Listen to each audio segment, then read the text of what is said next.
everybody! Did you miss me?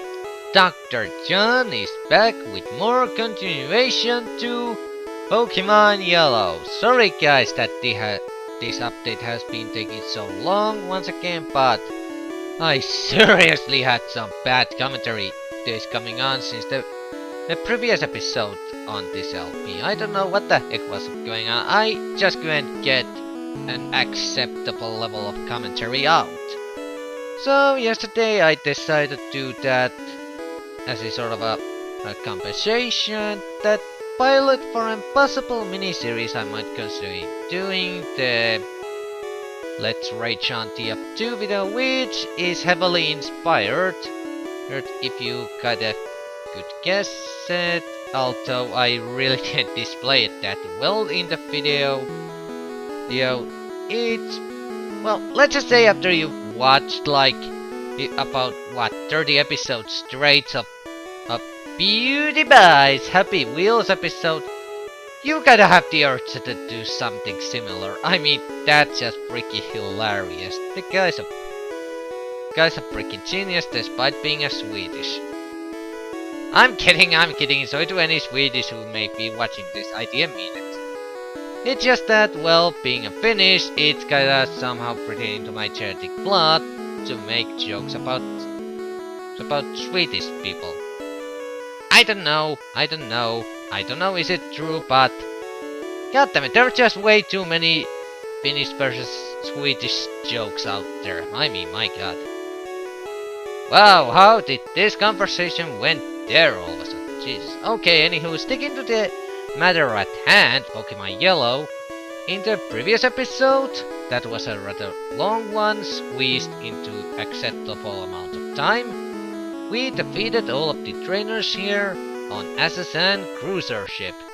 It's not necessary, you don't need to necessarily do it, mind you, but highly recommended that you still do it because you get a crap load of experience and money out of it, and also get some pretty damn neat items that you would otherwise have to wait quite a while before getting otherwise in the game. So yeah, really worth both fighting and checking this ship out before heading to the captain's cabin, because basically the thing to remember this ship is that as long as you don't first go to captain's cabin and pick up an item that he's going to give you, you can basically revisit this ship as many times as you want. But if you accidentally first go to the captain's cabin and get the item that he offers, then the very first time, the very instant you will leave the ship, it leaves and never comes back. So it basically means that you're going to miss out all of the good items and all of the massive amount of experience you could have gained from this ship. So yeah, kinda important to remember. But we no longer need to worry about that, as we, like I said, defeated all the trainers here on SSN Cruiser Ship. So today we shall head into the captain's cabin. Also off screen, I went and healed our team, of course, and also put Voltaire in the front. Why? Well, you shall see it in a second. Also, I went to the daycare center to check on our epic G Breaker, and he's gone up quite a nice amount of levels, actually. Already gone up 8 levels. That makes him level 13. But we're still not gonna pick him up yet because he's only going to evolve at level 20. Then, oh boy, G-Breaker's gonna be the freaking destroyer of our team. Well, for the most part anyway. Anywho, let's go up here, and the reason why I put Voltaire up to the front is because, well, as in usual fashion, then when you least expect it, look who it is. Bonjour, Dachiri! Imagine seeing you here. Dachiri, were you really invited? So how's your Pokédex coming? I already got 40 guides, pal. Bullshit much? Different guides are everywhere. Crawl around in grassy areas. Oh yeah, thank you for that basic 101 Pokemon catching lesson, Gary, like we didn't know it already. God damn it, what douchebag an idiot. Anywho, once again, battle with rifle, and even after getting his ass kicked like what 3 times before, he still hasn't learned that putting a Spearow in the front is not a good idea when we got the fucking electrical mice in our team. Seriously, dude, use your basic math. And electricity plus bird equals KO. It's that simple. Then again, I don't know, Gary seems like the type who flunk at middle school or already junior elementary, so yeah, maybe he doesn't know math or shit. Okay, kidding. Anywho, yeah, Spearow, no problem at all. He's gonna start with Rattata. Luckily, we still have the Raging Monkey of our team. Also, not for long, because, well, basically when G-Breaker comes up, he's gonna be so freaking powerful that Monkey can just go hide and die for all I care. Wow, that was kinda mean. Anywho, low kick this bitch! There we go. Rats has been exterminated.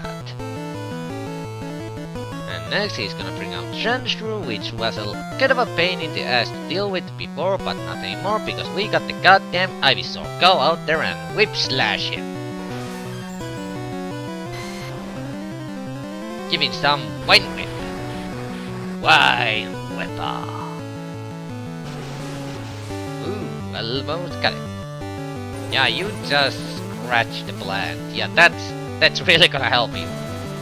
By the way, it's kinda funny, by the way, cause in the game because of how the sprites work, you really cannot think about the size difference. But if you've seen like the anime, and you kinda can based on that on just how small Sandshrew is and just how massive the freaking Ivysaur is in the anime, then just try to think about it a second. Tiny fucking Sandshrew trying to scratch the hell out of Ivysaur. Yeah, that's definitely a fucking good strategy. Just piss up the humongous dinosaur that can basically stomp you dead. Just like that. Anywho, we're gonna keep Terra on spotlight as now that he's finally learned to dig. Dig is actually kinda useful because, well, dig as a ground type move, it's not that powerful, but when you put it on Pokemon like Terra, which is incredibly fast, it works as a pretty good first attack tactic. And also, as you could tell from one of the last speeded up fights in the previous episode, dig or any type of ground type attack works extremely well with fire type Pokemon. It just puts them out. Let's just put it that way, because my god, my English is starting to suck today soon enough. At least you're raising your Pokemon. You bet your ass I am. I heard there was a God Master on board, but he was just a seasick old man. But God itself is really useful. You should go see him. Smelia! Yeah, Smelia too, you Elvis ripoff. Well, wannabe Deutsch. Okay, anywho, yeah. Let's leave the insult and go here at the captain's cabin and... Ooh, what's in there? Ugh! Oh, dude! Dude, you went to eat Taco Bell? No wonder you're sick! Okay, I'm kidding. I don't know anything about Taco Bell because... Thank God, that freaking chain hasn't reached Finland yet. Amen to that. Anywho... I feel furious. Sick. How the hell do you rub someone's back from this side? Did you arm stretch like fucking Lappy? Phew! Thank you. I feel much better. You want to see my gut technique? I could show you if I wasn't ill. I know! You can have this! Teach it to your Pokemon and you can see it gut anytime. And we get HM1, gut. Basically this ability... Okay, first of all, HMs. The way how they're different from TM moves is that unlike TMs, you can teach HM moves to as many Pokemons as many times as you want. However, there is a rather crucial catch to that. Although you can teach HM moves as many times to as many Pokemons as you want, you can never ever replace the HM move you taught to your Pokemon ever again. You can never replace it even when Pokemon is learning a new move. If you try to replace the HM slot, it doesn't work. It sticks there for the rest of the game, or as in the game characters' cases, for the rest of their lives. So be really careful on what HMs are you going to teach to what Pokemons, because some HMs are pretty damn good to use outside of venturing in actual battles, and some, like God, well, aren't that useful in actual battles. So really, stuff like God, teach it to a Pokemon that can learn and dance, and to one Pokemon that you're never gonna use in your team. Never!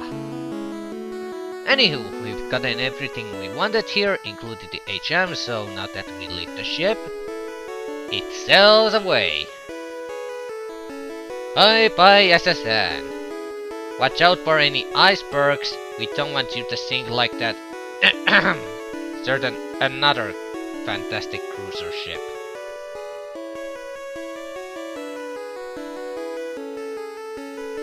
I tipped my imaginary hat for the moment of silence.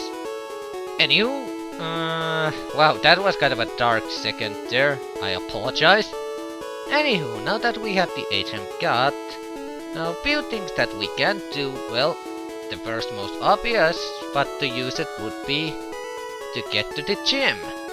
However, we're not gonna do that just yet, because like I said, now that we got the HM1 ability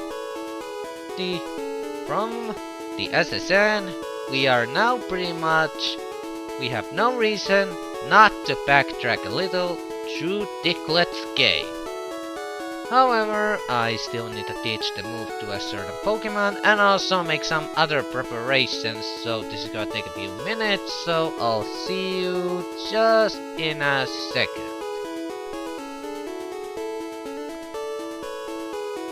Okay, got the preparations done. Basically what I did was I took out Paras and taught him the God, because basically this was what I was planning to use Paras to begin with as our very first HM slave. For what exactly is HM slave? Well, the easy way is to Google it, but I guess I can explain it as well. I really don't have anything else to talk about at this very second.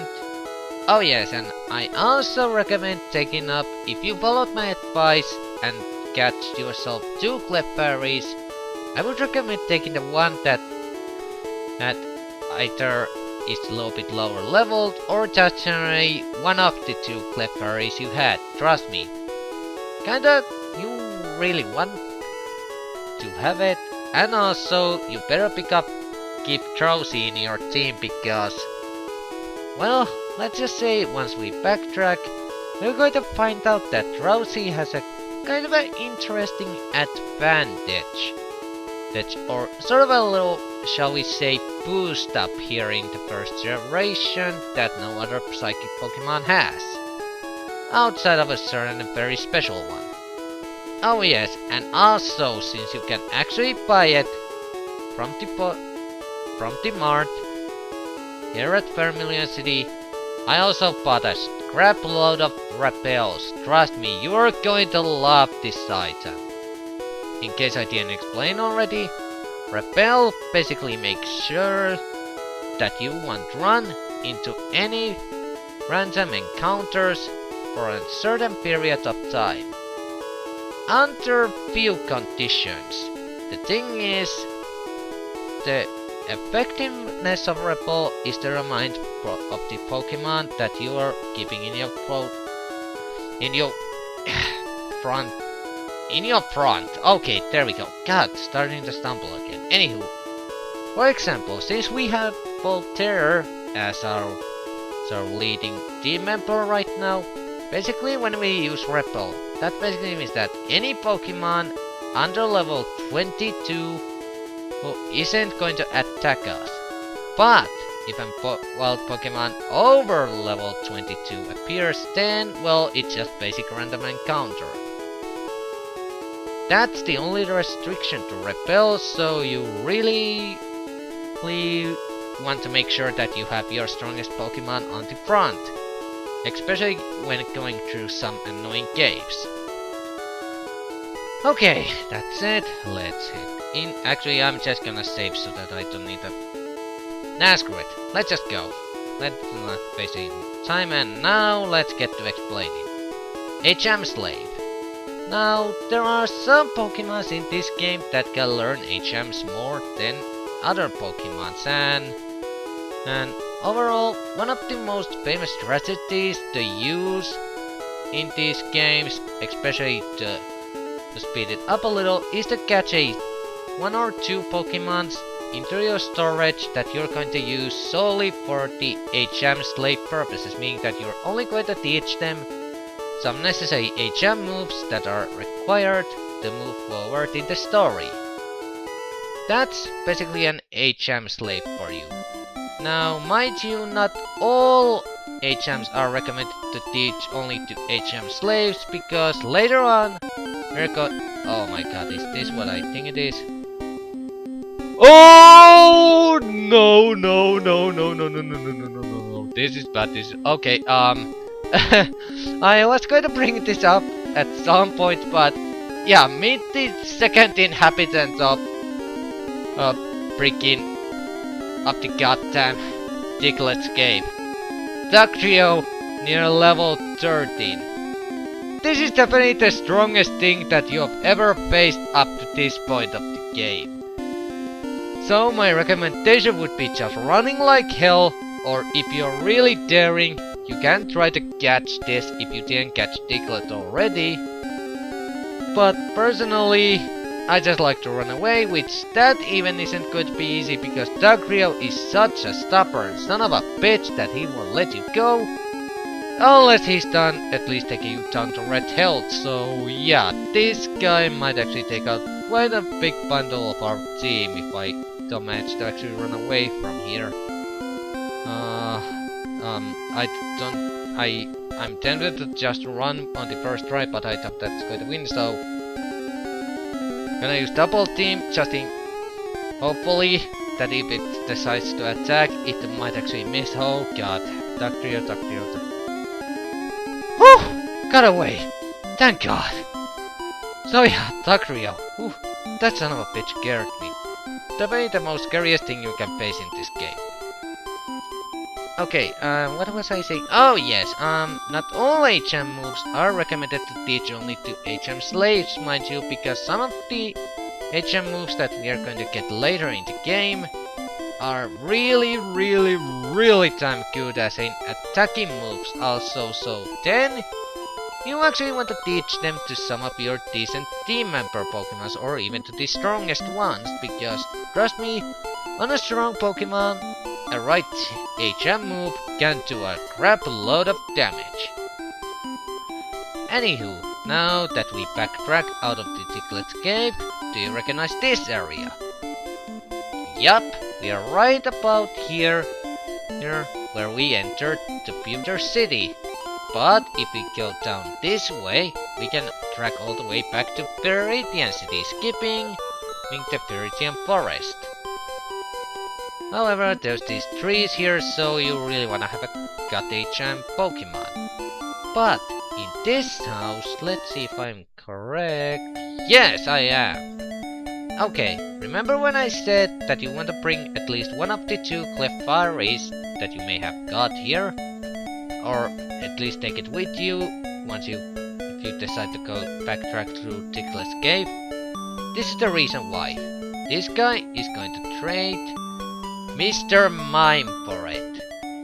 I'm just gonna bio it, this because, well, this is basically, there's only one of these in the entire game, so even if you don't personally like Mr. Mime, just for the heck of filling your Pokédex and just overall catching them all, it's kinda recommended that you do this.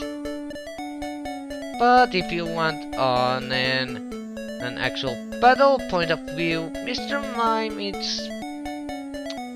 I haven't used Mr. Mime much, so I really cannot tell any good examples on how to use it, but stats wise, it's not too bad of a psychic type Pokemon. If you wanna see how to use Mr. Mime effectively, I would actually recommend go checking out Roy's Pokemon LPs, because he's actually used Mr. Mime a couple of times during his several Pokemon Let's Plays, and has usually been pretty good using one.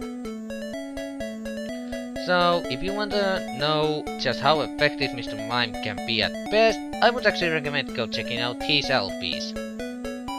Not a cheap marketing at all. Anywho, Mr. Mime, let's see. The thing to note here is that he's basically the guy is going to trade you Mr. Mime at the same level as the Clefairy that you're going to trade to him, so of course, if you're interested actually using Mr. Mime, who by the way has an absolutely ridiculous nickname, and sadly I have to inform you, you can never change the nicknames of traded Pokemons. Yeah, kinda sucks. Anywho, if you ever want to use... So, if you want to actually planning...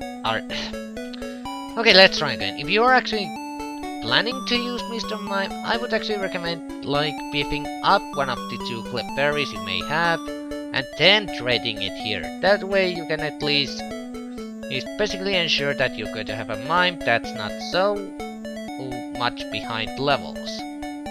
However, I'm not planning to use one, I just took it for the sake of filling our Pokédex. Now, let's cut down here. No, Pokemon.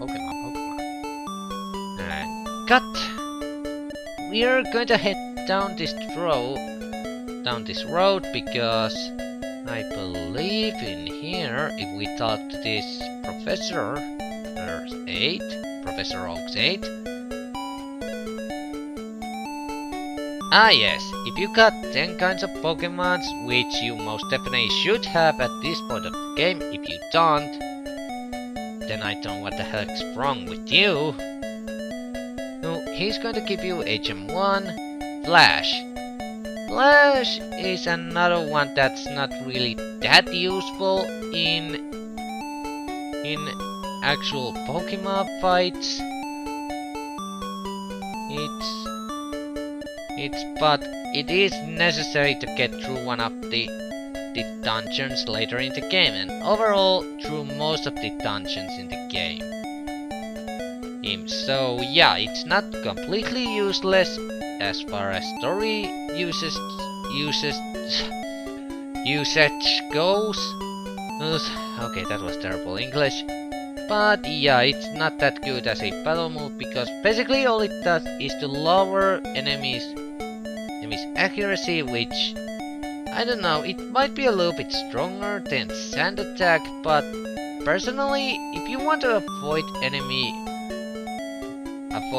hits, I would actually recommend Double Team more, because personally, from my own experience, reaching your own evasion with moves like Double Team usually works much better than lowering accuracy of your opponent. That's at least my personal experience. Anywho, we're going to cut down this tree over here. And I'm going to show one more thing in this video before cutting it off, which is here at Viridian City. And I don't know, did I say this? Actually say this when we first came here to Viridian City, but in case I did say it, remember when I said that you really want to remember where this guy is? Well, it's time to show you why it's highly recommended that you remember where this guy is, because this guy is going to basically give one of the reasons, since outside of just me per se liking Drowsy, another reason why you might actually want to catch one and use it in your team.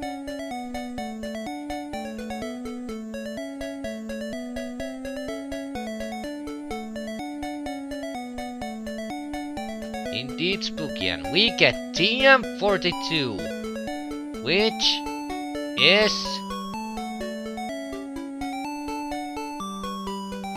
Dream Eater. This move is freaking amazing once it actually connects. Basically, what Dream Eater is a psychic type move that does a ton of damage to one sleeping Pokemon. So, if you teach it to one Pokemon that has a hypnotic move or another ways to put your opponent to sleep, it's going to be a devastating attack. Now you would be thinking that, wait, why would I want Drowsy? Wouldn't it be better taught to some other psychic type that has a little bit higher special attack? Well, maybe, but there's actually one thing to note. Drowsy is the only Pokemon in the entire game that can actually learn this TM. I'm not even kidding.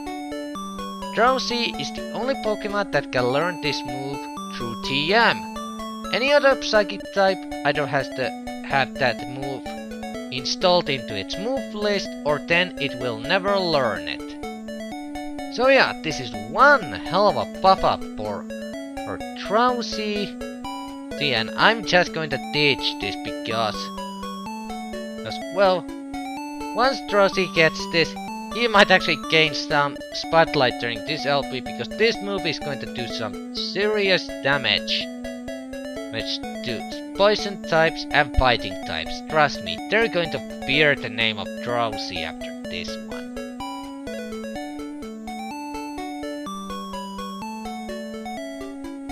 We're gonna teach. Let's see. Disable is kinda useless move. Can be kinda useful, but it usually just disables the wrong move than what you usually want to, so getting rid of that. And now our Drowsy has learned Dream Eater, becoming a force to reckon with. So yeah, definitely not waste of your time catching Drowsy and then later backtrack here. Your Drowsy, if you got one, with this becomes a one heck of a fighter for your team. It's just that, yeah, although I praise it, I'm not planning to use it on my team because, let's just say, for the sake of keeping this LP interesting, I'm actually planning to use a final team setup that's not usually something that many people would recommend, but personally I freaking love just how odd it is. So yeah, but I think that is more than good enough for this episode. So, after taking a few days break from this, I hope you guys enjoyed this new episode. And until the next exciting episode of Pokemon Yellow, Dr. John signing out and saying bye-bye everyone. See you later.